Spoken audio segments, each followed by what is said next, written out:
Okay, so kia ora koutou. Hi, everybody. My name is Emily Morris. I'm coming at you live from Te Whanganui-a-Tara today, or Wellington in Aotearoa, New Zealand. I also want to apologize in advance. I've literally just finished traveling for 30 hours straight. I was presenting at a conference in Montreal, Canada, and just got back this morning. So I'm a bit all over the place, but it should be fine. Cool. Amazing. I will just make sure I've got my... Okay, awesome. So today I'm going to be talking to you about queer theory in the context of games and play. And specifically, I'm going to be talking about tabletop role-playing game design and play, and how these kinds of play experiences lend themselves extremely strongly to certain aspects of queer theory, such as queer temporalities and nonlinear memory making. I'm going to be drawing from my master's research, which was published in 2022, as well as my upcoming PhD research, which I'm due to submit and defend early next year.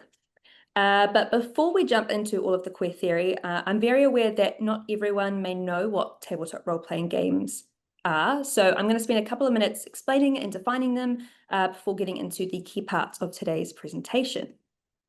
So tabletop role-playing games, or TTRPGs, as I'm going to be calling them, are a type of role-playing game that generally combines rule systems and mechanics with cooperative and dramatic storytelling, character creation, and role-play within a fictional game world. So players take on a character, role-play as that character, and experience the world and plot through their eyes. The main defining feature of TTRPGs is that they are games that are played aloud, usually around a tabletop, hence the name, either in person or digitally via applications like Zoom or Discord or websites like Roll20. The most well-known TTRPG in popular culture is obviously Dungeons and Dragons, or also known as D&D, which is also widely asserted to be the first official TTRPG, though it didn't market itself as such when it was first published in 1974. So D&D was initially targeted towards two main groups of people. Firstly, wargamers, and secondly, fans of fantasy and science fiction literature. To no one's surprise, the demographics of these two groups were vastly made up of heterosexual, cisgender, able-bodied white men. In fact, multiple independent sources and surveys from the year 1974 itself indicate that only 0.5% of wargamers were women. So, from its conception, D&D was aimed towards an extremely specific demographic, of which its two creators, Gygax and Arneson, were also a part of. This fact is extremely apparent in all source material available from the initial few publications, in that white men were valorized, whereas people of color, women, queer people, disabled people, and other marginalized groups were made out to be other abject beings, almost always already leaning towards the monstrous, and almost never the heroes for players to identify with, let alone be marketed to. So why am I talking to you about D&D right now? Well, even if you're not a TTRPG player, you've probably heard of D&D, for better or for worse. So D&D is not only the most popular TTRPG on the market, but it's been so influential in the world of game design that its mechanics and vocabulary have influenced virtually every other TTRPG and video game that has been released since. D&D popularized mechanics like, for example, hit points, or HP, or also known as health or health points, as well as the concept of boss fights and levels, among other things. And we see all of these commonly used in a lot of video games, as I'm sure you can probably think of. But beyond its mechanics, it's the ideologies that inform D&D's design that have unfortunately stood the test of time. Gygax, one of the original designers, was a self-proclaimed biological determinist, and we see this kind of toxic and harmful worldview echoed in the unwritten rules of the game even today. And so between its ideological underpinnings and D&D's booming popularity and wide-reaching influence, this type of content kept appearing in sourcebooks of many TTRPGs in order to keep appealing to that same masculine demographic, thus encouraging problematic behavior both in-game and around the table in general, such as toxic masculinity, misogyny, racism, homophobia, transphobia, etc. But yet, even given these beginnings, marginalized communities such as queer people have been a vitally important part of TTRPGs ever since D&D's conception, even if history has erased us. TTRPGs, particularly from the mid-2000s onward, started to grow a lot more inclusive and tolerant of other identities, players, and characters. But it's truly the rise of independent or indie TTRPGs that have captured queer people's attention, not just in terms of representation, but in terms of authentic lived experiences. In today's TTRPG landscape, a much higher percentage of players have more diverse and intersectional backgrounds and identities. Yet, mainstream TTRPGs, like D&D, haven't done enough to capture and properly represent this wide net of players. And it's important to note here that I'm also not talking about representation solely in the vein of being able to play a queer character or engage in queer romance. As trans TTRPG designer Avery Alden notes, quote, "We need to queer more than just the cover art in order to be talking about queer games," end quote. Queerness can not only be found in the characters we play, but how we choose to play and interact with the game system, which itself may or may not be queer. Play itself can be considered queer by choosing to not simply play along with the designer's intention and choices, but to instead fight back and disrupt, subvert, or otherwise transgress the game and its components. Players can put themselves, as well as game artifacts and the play experience, in the way of transformation. And this transformation is what I'm really interested in. TTRPGs are the perfect space to allow players to try on different identities through the characters if they so wish, typically without the judgment and consequences of the real world if they're playing with a group of friends. And so part of understanding how to design a queer TTRPG naturally comes down to also trying to understand how to design for and encourage queer identity exploration and play.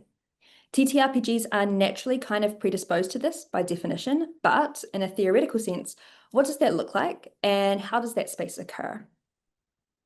So through my research, I've come to this conclusion. In 1983, Gary Allen Fine, who was the first academic to study and write about TTRPGs, defined 3 frames that TTRPGs operate in, inspired by Goffman's frame analysis.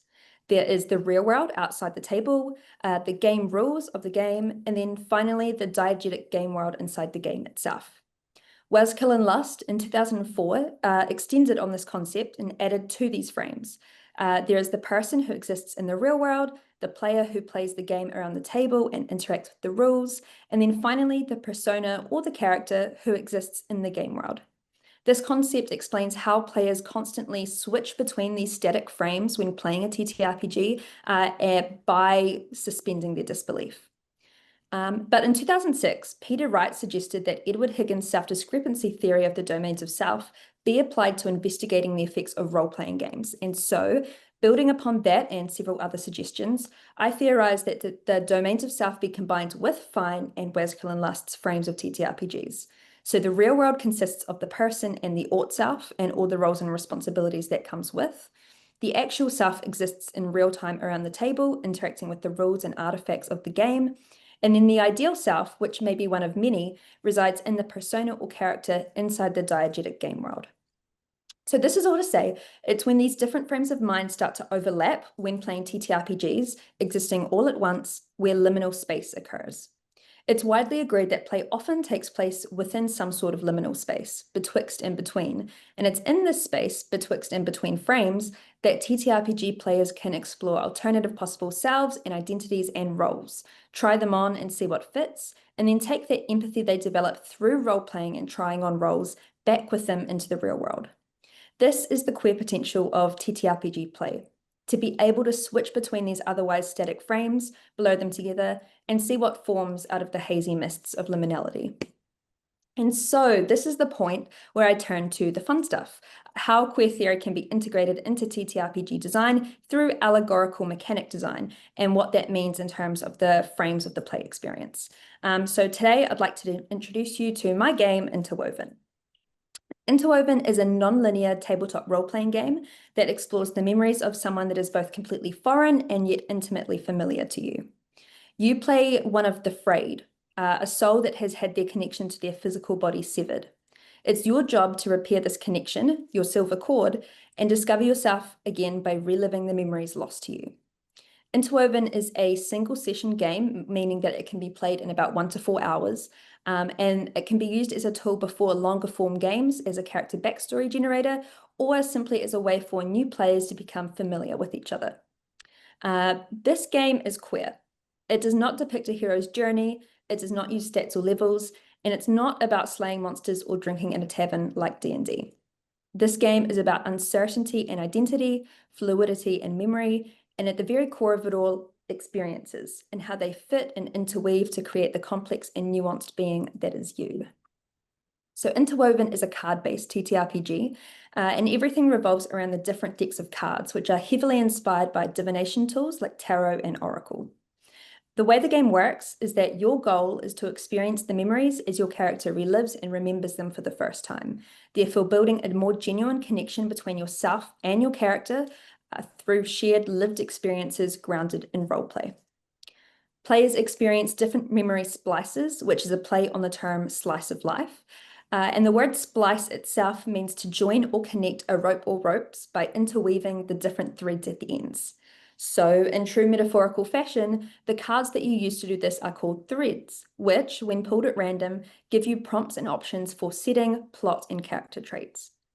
After each splice is played out, you place the plot thread face down in front of you between yourself and your anchor card. Once the time is up, if there was no conclusion that wrapped up that memory fragment nicely, it becomes knotted, something that needs to be resolved at the end of the game or beyond. And the thing about these prompt cards, these threads, is that they're meant to be only that, prompts. They're vague by design, and so as players have very little to go off of, they must create their own emergent narratives by bringing pieces of themselves and their own lived experiences as context for the game. Simply put, players typically bring themselves into the game. By appropriating the liminality that comes with rapid TTRPG play frame switching, the idea is that because the player is inhabiting all of these 3 frames at once to try and make sense of the game, a deeper sense of connection and identity exploration can be unlocked because everything is grounded in these lived experiences that span all of these now fluid frames. So as you experience the different splices, you can move the cards around until they're in a chronological order that makes sense to you, referencing the nonlinear and fluid temporalities of queer lives. Giving players the agency to be able to rearrange these memory splices at will after they've already happened is obviously an unapologetic reference to the idea of queer time, which was really the inspiration behind the whole game. My own personal relationship with queerness, probably like a lot of you, has been far from linear. I don't know the moment that I realized I was queer. There was no defining moment where I discovered that my identity was not cis-heteronormative. It was more like a collection of moments that coalesced in hindsight or foresight, some far too personal for me to ever divulge because of the emotional weight they carry. But this sticky web of interwoven moments crossing beyond time and space is far more meaningful to me than more heteronormative milestones could ever be. Queer temporality is a concept that I personally relate to beyond measure and is a startling idea that many white, cishet, able-bodied people may never understand.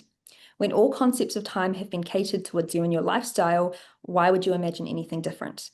But that's the point of a game like Interwoven. It makes you imagine.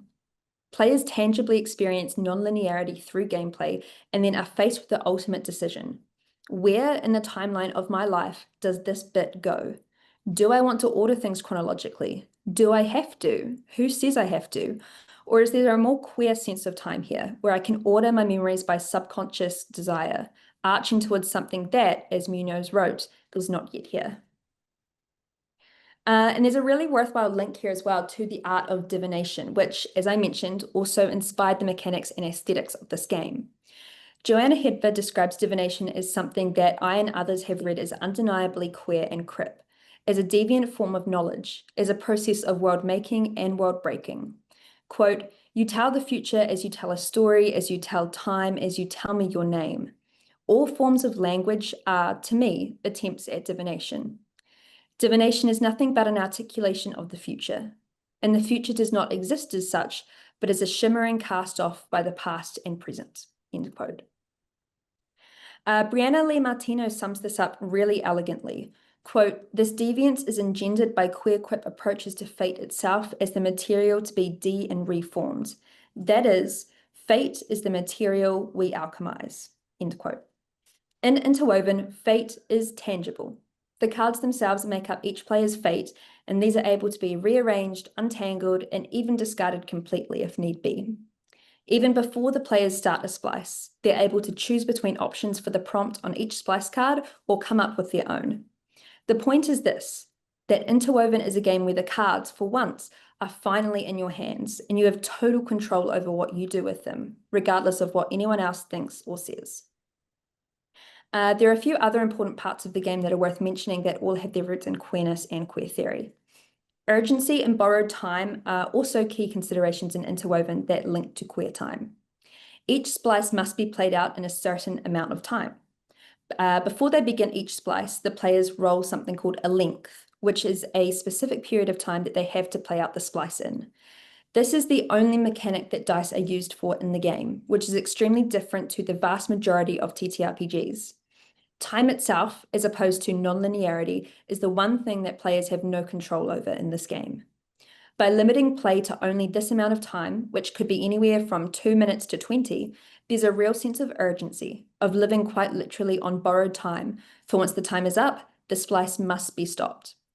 If the splice ends without being fully resolved, as I've mentioned, players can choose to place a not token on it to come back to later, but only at the end of the game, and they only have the opportunity to untangle one knot at the end. The rest they must take with them wherever they take their character to next, whether that's into another game like D&D or simply releasing them into the void. What that future might be is completely unknown to the player until the moment the game ends. Urgency and future, or lack thereof, go together hand in hand, as Jack Halberstam writes. Our constantly diminishing future creates a new emphasis on the here, the present, the now. And while the threat of no future hovers overhead like a storm cloud, the urgency of being also expands the potential of the moment and squeezes new possibilities out of the time at hand. End quote. These new possibilities are what is created within the urgent, borrowed time of each splice. New ways of being, of playing, of experiencing, of making sense what's happening in the here and the now and simply living in the character's shoes. Moving on from this, sewing and weaving metaphors, terminology, and aesthetics are paramount to Interwoven. They act as a hinge through which the rest of the game becomes legible. The art that makes up the bulk of the game artifact includes fluid single-line drawings, reminiscent of tangled twine, and the juxtaposition of both graceful curves and messy knots that are inherent to its material affordances. This all was a very purposeful nod to the femininity that has long been absent in mainstream TTRPGs. Sewing and weaving have historically been viewed as women's work, oftentimes extremely underappreciated, undervalued, and exploited. But by placing it as the key to understanding this game and the way it's played in every aspect, Interwoven highlights the way that fate and lives are so dependent on this unseen labor. Because game mechanics, systems, and worlds are often reflective of the game designer's own worldviews and lived experiences, I really wanted to specifically highlight what often goes ignored or deemed unimportant, whether that's the arts of sewing and weaving or the presence of femininity in games. Additionally, weaving has long been associated with storytelling, laterally and fluidly connecting past and present, ancestors and descendants, and the self to higher power, alongside Indigenous knowledge and time, which are all themes present in the game and are themes that each have their place in intersectional queer theory. And finally, we turn to the silver cord. As you play the splices out and lay the thread cards out, a line begins to emerge, and this is called the silver cord, a concept borrowed from metaphysical and spiritual contexts. The point of the silver cord is not only connection, but it acts as a fruitful void device. While never asking the question directly, it prompts the player to think, how did the silver cord break in the first place? Or was it ever really broken? Who says it was? The silver cord connects your character's soul to their physical body, eventually restoring all their memories. This is in the context of the diegetic game world. But through the physical and ritualistic placing of cards, other connections are also made tangible. In terms of the game rules, the player is connected to their character through the splices that are shared and experienced. And in terms of the real world, the person is connected through the thread cards to the anchor card. So when we condense this down and look at it through multiple frames at once, we're able to visualize, in a theoretical sense, how the liminal space of play operates. The person, through the actions of the player, is connected to the person or the persona or character.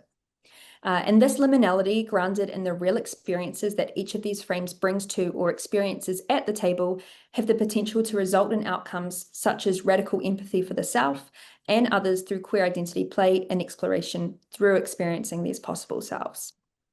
So to conclude this presentation, Tabletop role-playing games, like Interwoven and its design decisions, are a really interesting and worthwhile context to study through the lens of queer theory. We can clearly see how not only the aesthetics and themes of the game, but the very mechanics that it's built upon are designed with political queerness and queer theory in mind. Allegorizing ideas like queer temporalities and nonlinearity in this way makes queer theory accessible to people who maybe aren't academics. The tiers of layered meanings experienced only through the act of play makes ideas like liminality, magic, and urgency felt not just emotionally, but bodily. Through tactile sensations and ritualistic actions, we can feel these ideas and concepts in the same second we think them. And just to finish up, if anyone here is really interested in the intersections of queerness, queer theory, games, and play, I would really urge you to check out The Paradigm of Queer Game Studies. And this book is a great starting point, collated and edited by Shaw and Ruberg. And then if you're interested in TTRPG specifically, feel free to check out my academic blog, Queer TTRPG Studies.